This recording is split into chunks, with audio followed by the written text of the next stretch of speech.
100 days heart challenge day 44 Friday morning 5:30 AM warm water ಕುಡಿದು ನಾನು ಡೇನ start ಮಾಡಿದೆ. 10 minutes ಮಾತ್ರ ಎಕ್ಸಸೈಸ್ ಮಾಡಿದೆ. ನಿಹಾನ್ಗೆ ಹುಷಾರಿರಲಿಲ್ಲ, ರಾತ್ರಿ ಎಲ್ಲ ನಿದ್ದೆ ಮಾಡಿರಲಿಲ್ಲ. ಆಮೇಲೆ 1 ಗ್ಲಾಸ್ ವಾಟರ್ ಮೆಲನ್ ಜ್ಯೂಸ್ ಕುಡಿದೆ.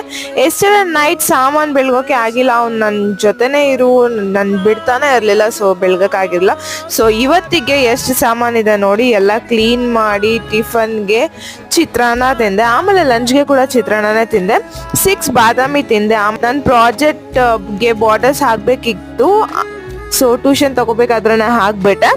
ಆಮೇಲೆ ಫ್ರೈಡೆ ರಿಟೇಲ್ಸ್ ಟೆಂಪಲ್ಗೆ ಹೋಗಿದ್ದೆ, ಮೈ ಹ್ಯಾಪಿ ಪ್ಲೇಸ್. ಅಲ್ಲೇ ನನಗೆ ಸ್ವಲ್ಪ ಪೀಸ್ ಸಿಗೋದು ಅಂದರೆ ನೈಟ್ ಹಿಟ್ ಮಜ್ಗೆ ಕುಡಿದೆ. ಇವತ್ತಿನ ಇಂಗ್ಲಿಷ್ ಸೆಂಟೆನ್ಸ್, ಬೆಕ್ಕುಗಳನ್ನು ಪ್ರೀತಿಯಿಂದ ಸವರುವುದು ನನಗಿಷ್ಟ ಅಂತ ಹೇಳೋಕೆ ಇಂಗ್ಲಿಷ್ನಲ್ಲಿ I love to pet the cats ಅಂತಾರೆ.